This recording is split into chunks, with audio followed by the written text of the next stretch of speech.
বাংলাদেশ জামাত ইসলামের লোগো পরিবর্তনের বিষয়কে কেন্দ্র করে আলোচনা সমালোচনা হচ্ছে ব্যাপক। যারা সমালোচনা করছেন আমি তাদেরকেও ভালো বলছি, যারা আলোচনা করছেন তারাও আমাদের কাছে সম্মানের। দেখুন, জামাত ইসলামের লোগো পরিবর্তনের সবথেকে বড় যেই কারণ তারা উপস্থাপন করেছে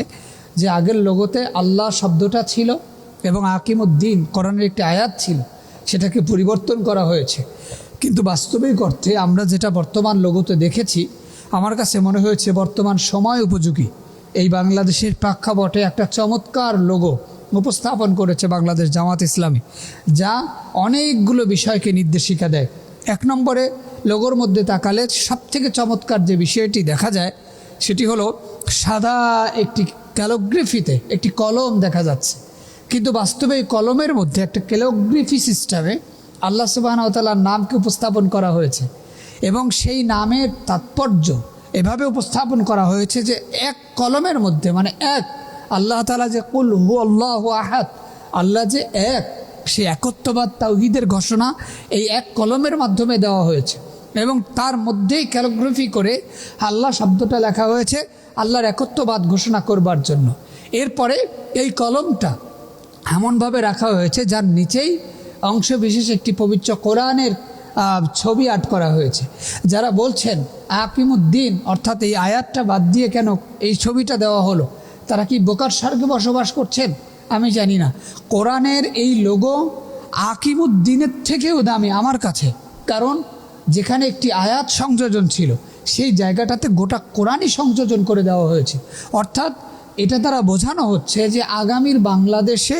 যদি বাংলাদেশ জামাত ইসলামী নেতৃত্ব পায় তাহলে তারা কোরআনের আলোকে বাংলাদেশকে পরিচালনা করবে। শুধু তাই নয়, এই লোগোর পাশাপাশি আর একটা ন্যায়ের প্রতীক, অর্থাৎ যেটাকে আমরা দাঁড়িপাল্লা বলি, ইনসাফের প্রতীক, সেই ইনসাফের প্রতীক আগে থেকেই তাদের প্রতীক ছিল, সেটাকেও সুন্দরভাবে ফুটিয়ে তোলা হয়েছে।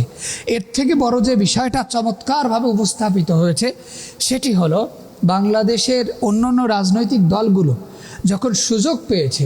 বাংলাদেশ জামাত ইসলামীকে মুক্তিযুদ্ধ চেতনার এবং রাজাকার বলে আখ্যায়িত করে যে অসহযোগিতা করেছিল, বাংলাদেশকে উপরে উঠিয়ে নেওয়ার জন্য বাংলাদেশ জামাত ইসলামী যে অবদান রাখতে চেয়েছিল, সেই অবদানে যারা বারবার মুক্তিযুদ্ধ এবং রাজাকারকে ব্যবহার করেছিল তাদেরকে চ্যালেঞ্জ ছুড়ে দিয়ে বর্তমান যুবকদের কাছে একটি চমৎকার লোগো, অর্থাৎ এই লোগোর মাঝখানে একটি রক্তিম সূর্যের মতো বাংলাদেশের পতাকার মাঝখানে যে লাল আভাটা সেটা তৈরি করা হয়েছে এবং পুরো লোগোটাকে সাজানো হয়েছে সবুজ কালির উপরে, সবুজ কালারের উপরে, অর্থাৎ পুরো পতাকাটা সবুজ এবং সেই সবুজত্ব দিয়েই এই রক্তিম আভাকে তৈরি করা হয়েছে, যার মাধ্যমে দেশপ্রেম, দেশত্ববোধের ভালোবাসা এবং বাংলাদেশ জামাত ইসলামী যে বাংলাদেশের স্বাধীনতাকে বিশ্বাস করে, বাংলাদেশকে বিশ্বাস করে, বাংলাদেশের ভূখণ্ডকে আগামী নেতৃত্বের শ্রেষ্ঠ পর্যায়ে নিয়ে যেতে চায়, সেটার প্রমাণ করবার জন্য এই লোগোটাকে নতুন করে উপস্থাপন করেছে। তো এত সুন্দর কার্যক্রম যারা করেছেন, দেখুন, আমি তাদের ব্যাপারে নিঃসন্দেহে বলতে পারি আগামীর বাংলাদেশে শ্রেষ্ঠ চেতনা এবং সৌন্দর্যের ক্ষেত্রে হয়তো তারা অগ্রণী ভূমিকা পালন করবে। ব্যক্তিগতভাবে যুবক যারা সমালোচনা করছেন